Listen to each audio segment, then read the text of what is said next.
The awakening crisis. Why the spiritually awake are disappearing. Have you ever felt like you were seeing something that no one else could see? Like you were slowly waking up in a world where everyone else is still asleep? That quiet, almost painful awareness that something is off is not an illusion. It's the soul whispering through the noise.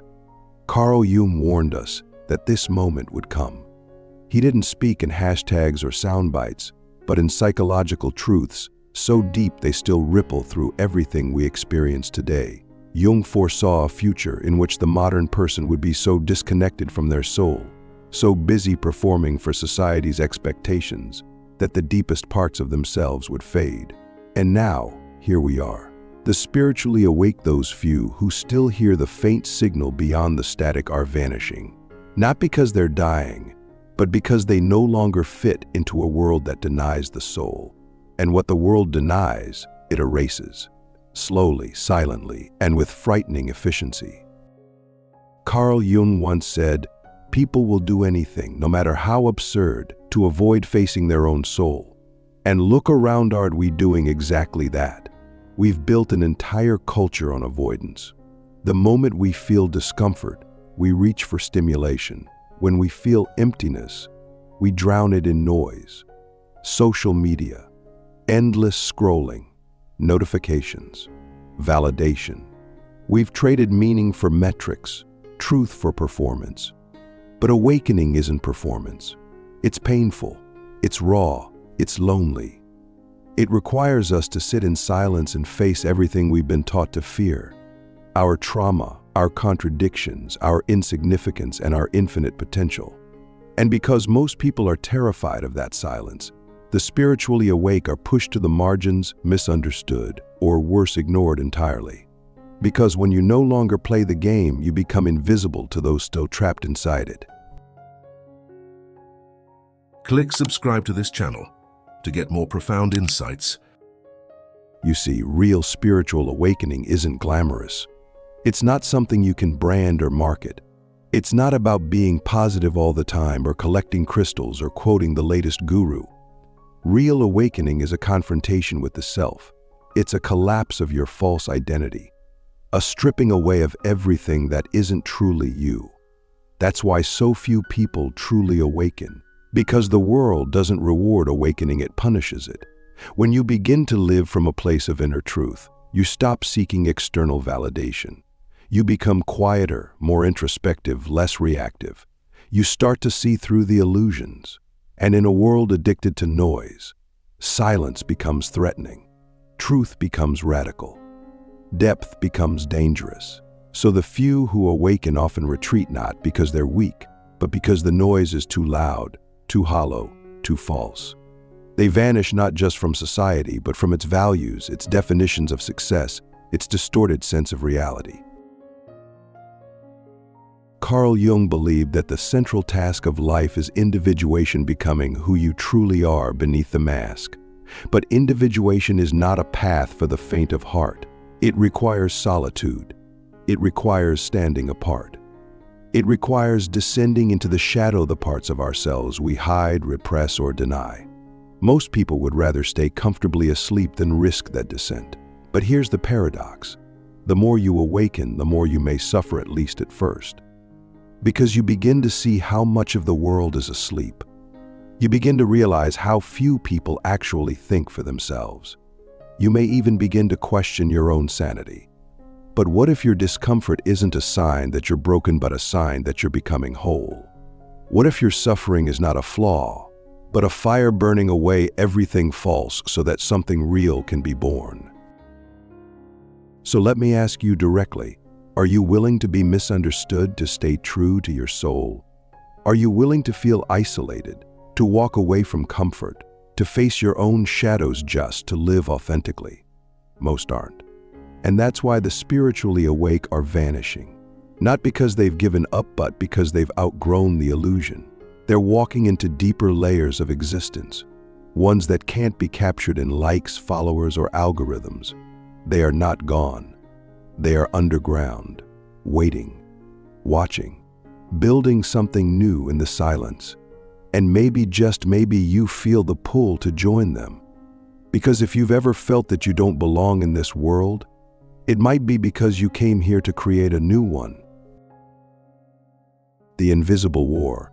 How the system suppresses spiritual intelligence. We rarely question the systems we live in because they reward us for not asking. From the moment we are born, we're ushered into a world of structure. School, work, productivity, obedience. We're taught what to think, not how to think. We're told what to value, not how to feel. And slowly, almost imperceptibly, our inner compass is replaced by an external script. But here's the truth that most people never consider. The system doesn't just ignore spiritual intelligence, it actively suppresses it. Why? Because spiritual intelligence can't be controlled. It doesn't follow orders. It doesn't obey blindly. It questions everything. It recognizes truth not by logic alone, but by resonance, by a deep intuitive knowing that cannot be faked. And that kind of awareness is dangerous in a world built on performance, manipulation, and illusion. So the system does what it must. It numbs us, distracts us, and rewards us for staying asleep. Carl Jung understood this deeply. He saw that the modern world was becoming increasingly disconnected from myth, from symbol, from soul. He believed that when a society loses touch with the unconscious, with the archetypal forces that shape our inner life, it becomes pathologically imbalanced. And isn't that what we're seeing now? A culture that is technologically advanced but spiritually bankrupt. We've created machines that can simulate thought, but we've forgotten how to feel. We chase artificial intelligence while ignoring the very real intelligence of the heart. Jung would have called this a collective neurosis, a sickness of the psyche so widespread that it looks normal. But what if normal is the problem? What if the spiritually awake are not the sick ones, but the only ones still feeling the pain of a dying world? Pain is not the enemy, it's the signal. And those who refuse to go numb are often the ones most condemned by a society that fears feeling. Let's go even deeper. In today's world, your value is measured by your productivity, your popularity, your ability to conform to the dominant narrative. But spiritual awakening disrupts all of that. It's not efficient. It doesn't fit neatly into schedules or spreadsheets. It's messy. It's non-linear. It's slow. It demands stillness in a world addicted to speed. It demands truth in a world addicted to image. And most dangerously, it demands that you stop outsourcing your authority. That you stop looking to systems, institutions, and experts to tell you who you are. Because once you begin to trust your inner knowing, you become ungovernable, not in a political sense, but in a spiritual one. You become sovereign. And sovereignty is the greatest threat to any system built on control. That's why the spiritually awake are not just disappearing, they're being pushed out, not with violence, but with silence, with indifference, with the cold machinery of a culture that no longer values the soul. This is the invisible war. It's not fought with weapons, but with attention. Whoever controls your attention controls your reality. And if you've noticed, there is an endless war for your attention: ads, notifications, endless content loops. The goal is not to inform you, it's to consume you, to keep you so busy, so distracted that you never have time to ask the deeper questions. Questions like, who am I without my roles? What does my soul actually want? Why am I here, really? These are not casual questions. These are revolutionary questions. Because once you begin to truly ask them and listen for the answers, you step outside the system's control. You stop being a pawn and become a player. And that's when everything begins to shift. Not just in your life, but in the larger energetic field of the world. Because one person who is fully awake can impact thousands who are not. So let me ask you something. When was the last time you chose silence over stimulation? Depth over speed? Truth over comfort? These choices seem small, but they are acts of rebellion. They are how spiritual awakening begins, not with fireworks, but with whispers, with refusal, with a quiet no to the madness of the world, and a sacred yes to the truth that lives within you. Carl Jung warned that a society that ignores the soul will eventually destroy itself. And maybe that's what we're witnessing now, a slow unraveling of a world built on falsehood. But here's the hope. What is false must fall, so that what is true can rise. The spiritually awake may be vanishing from the surface, but beneath that surface, they are gathering. They are remembering. They are becoming the architects of a new reality. And if you felt the call, the ache, the loneliness, it's because you are one of them. Not broken, not lost, but awakening. The sacred exile, why isolation is the path to inner revolution.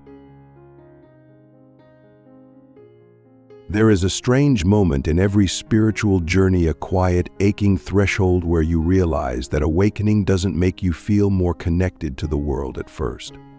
It makes you feel more alone. This isolation is not punishment, it's initiation. It's what mystics and sages throughout history have called the desert, the dark night of the soul, or the wilderness. It is the sacred exile. And if you are truly awakening, you will pass through it. Not because you are unworthy of connection, but because the connections you once had were based on who you pretended to be. And when you stop pretending, those old ties dissolve. This is the price of becoming real.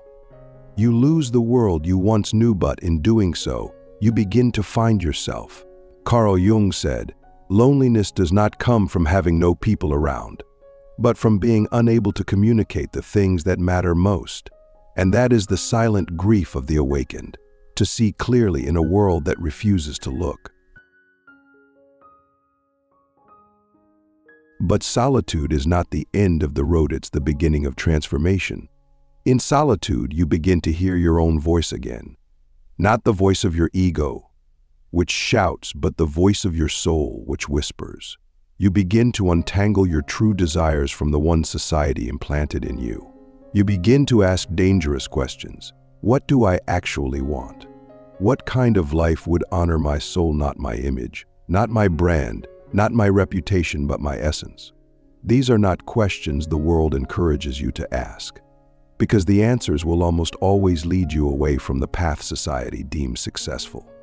But they will lead you towards something far more important: authenticity. And in a time where everything is curated, filtered, and performed, authenticity is a revolutionary act. The world may not understand your silence. It may mock your simplicity. But if you are living in alignment with your soul, you are already more awake than 99% of the planet. This brings us to one of the most painful but liberating truths of awakening.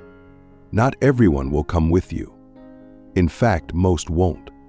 The more you awaken, the more you'll begin to see how much of human interaction is transactional, how many friendships are based on shared delusions, how much of your identity was constructed to earn love that only ever came with conditions. And when you start to shed those illusions, you will lose people. People you once loved, people who once claimed to love you. But this too is part of the path. Because true spiritual growth requires you to release anything that demands you shrink to stay connected. You are not here to fit in. You are here to become. And becoming requires letting go. Jung wrote, "The privilege of a lifetime is to become who you truly are." That privilege is not granted freely, it is earned through shedding, through grief, and through the courage to walk alone when necessary. But here's the paradox. When you embrace your sacred exile, when you stop resisting the loneliness and start listening to what it's trying to teach you, you begin to attract something miraculous. Not more noise, not more followers, but real connection. Soul-level connection. The kind that doesn't require performance. The kind that doesn't collapse under silence. The kind that sees you not for what you do or what you have, but for what you are. And that kind of connection only becomes possible when you've stopped betraying yourself to be loved. So yes, the awakening path is lonely, but it is also the only path that leads to real belonging. Because you cannot be loved for who you are until you become who you are. And that journey, raw, sacred, terrifying, is what the spiritually awake are disappearing into. Not hiding, not escaping, but returning to themselves, to truth, to life unfiltered by illusion.